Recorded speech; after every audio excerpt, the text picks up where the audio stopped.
अस्सलाम वालेकुम जी। आज का हमारा टॉपिक है कंडीशन फॉर लाइट एम्प्लीफिकेशन या इसे मुख्तलिफ बुक्स में कंडीशन फॉर ऑप्टिकल गेन भी लिखा होता है, थ्रेशोल्ड कंडीशन भी लिखी होती है। यानी वो बुनियादी शर्त हम आज तय करेंगे जो लेज़र के एक्शन के लिए बहुत ज़रूरी होती है। वो क्या है? अब कल जो हमारे थे पास टॉपिक वो था हमने आइंस्टाइन्स का रिलेशन निकाले थे ए और बीस की टर्म में जिसमें हमने ट्रांसमिशन कोफिशिएंट और आपके स्पॉन्टेनियस और स्टिमुलेटेड कोफिशिएंट्स की सूरत में निकाले थे उसी का इस्तेमाल आज भी होगा। तो शुरू करते हैं। लेट्स से हमारे पास अगर एक बीम है जो पास करती किसी मटेरियल मीडियम से। अब जाहिर सी बात है अगर फोटॉन टकराएंगे उस जो वहाँ उस मटेरियल के एटम से जो लोअर स्टेट में है यानी अनएक्साइटेड है तो वो एनर्जी जो होगी फोटॉन अब्सॉर्ब हो जाएगा उस जगह पे यानी वो लॉस होगा एनर्जी का एक तरह से क्योंकि वो मटेरियल ने ले ली एनर्जी आपसे।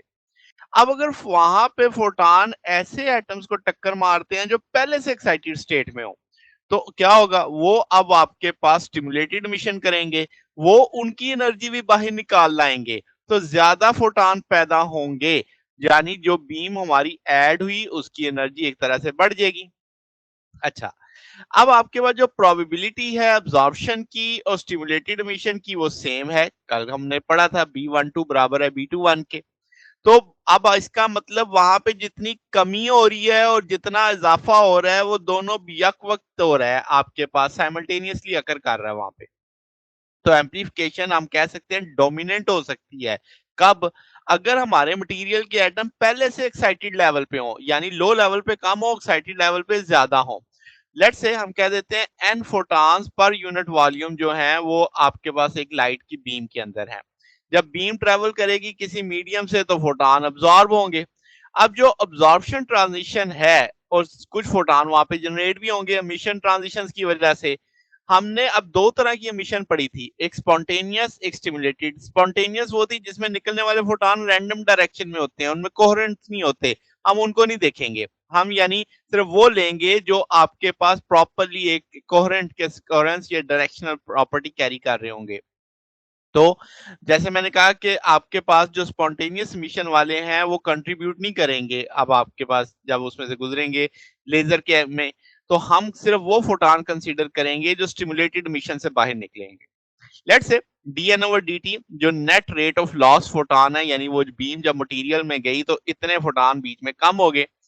ठीक है, तो उसके जो एलिमेंट है तो उसकी जो मटेरियल की थिकनेस है वो dx है, एरिया हम उसका यूनिटी ले लेते हैं। Let's say net rate of photons आप निकालेंगे तो वो किसके इक्वल होंगे? वो होंगे उस डिफरेंस के जो नेट रेट ऑफ अब्जॉर्प्शन होगा स्टिमुलेटेड एमिशन और अब्जॉर्प्शन का। तो वो मैंने लिख दिया कि minus d n over d t, negative sign इसलिए लगाया क्योंकि कमी हो रही है, लॉस हो रहा है। और ये आपके पास अब्जॉर्प्शन माइनस आपके पास स्टिमुलेटेड एमिशन आ गया। अब जैसे मैंने लिखा B12 बराबर है B21 के तो हम इन दोनों को बराबर लेके कॉमन उठा सकते हैं तो ये N1 माइनस N2 आ गया।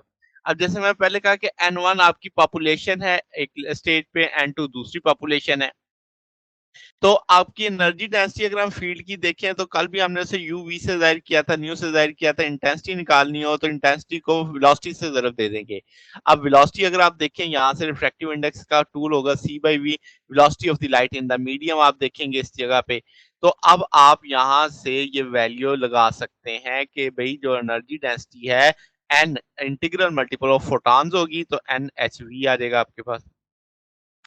अब आपके पास जो लॉस ऑफ फोटॉन है जो स्मॉल थिकनेस dx में हो रहा है मीडियम में वो आप कैसे निकालेंगे? इसी टूल से निकालेंगे। आप क्या करेंगे माइनस dn ले लेंगे, एच वी न्यू दूसरी तरफ चला जाएगा, फिर dx ओवर dx से मल्टीप्लाई और डिवाइड कर दिया एक तरह से और ये dix कर दिया इस चीज को। अब अगर आप इसको विद रिस्पेक्ट टू टाइम देखेंगे दोनों तरफ dt से डिवाइड कर दिया। ये जो आपको नीले रंग में dx और dt लग रहा है ये भी वेलोसिटी बन जाएगी उस मीडियम के अंदर जो लाइट की थी ये।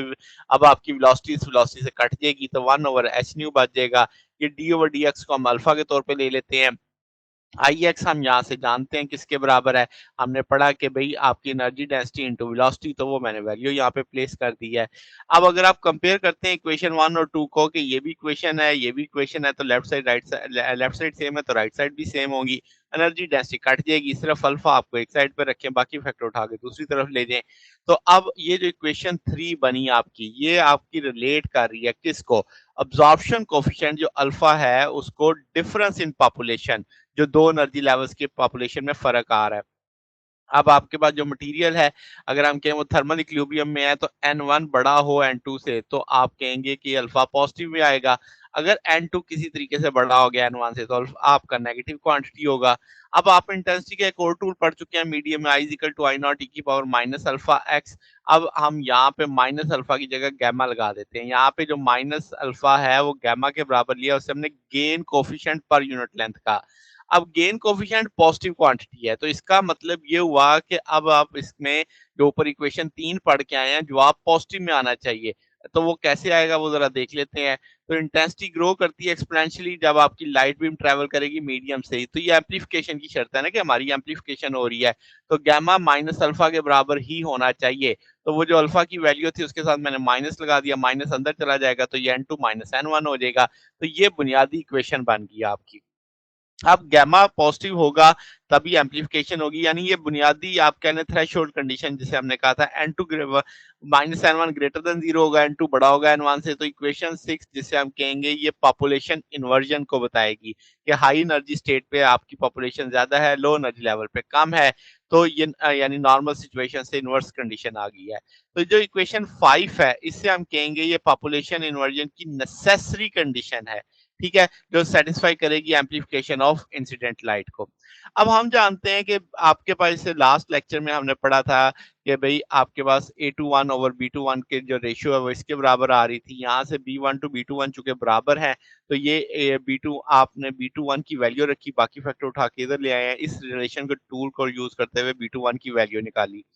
आप इसे B12 भी कह सकते हैं। फिर हमने कल पढ़ा था कि जो आपके पास लाइफ टाइम है वो इनवर्स ऑफ 1 ओवर A21 होगी, यानी आपके पास जो स्पॉन्टेनियस एमिशन की लाइफ टाइम है वो 1 ओवर A2 से निकलेगी। तो उसकी वैल्यू हमने A21 की वैल्यू लगा दी यहाँ पे। फिर हम जानते हैं कि स्पीड ऑफ लाइट है refractive index into velocity into medium आ जाएगी, तो उसकी C क्यूब की वैल्यू डाल दी।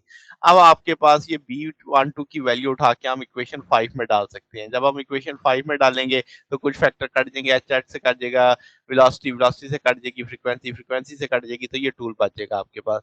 तो ये हमारे पास गैमा आ गया, जिसे हमने क्या नाम दिया था? हमने इसे नाम दिया था gain coefficient per unit length. तो ये बुनियादी टूल हमें बताएगा एम्प्लीफिकेशन के बारे में। तो ये हमारे पास आज का टॉपिक था। अगर आपको इसमें कोई बात पूछनी हो, डाउट हो तो नीचे कमेंट्स में पूछ सकते हैं। वीडियो अच्छी लगी हो तो वीडियो को लाइक कीजिएगा, दोस्तों के साथ शेयर कीजिएगा, चैनल को सब्सक्राइब कर दीजिएगा। अब तक के लिए इतना ही, बाकी इंशाल्लाह फिर नेक्स्ट देखेंगे। ओके, अल्लाह हाफ़िज़।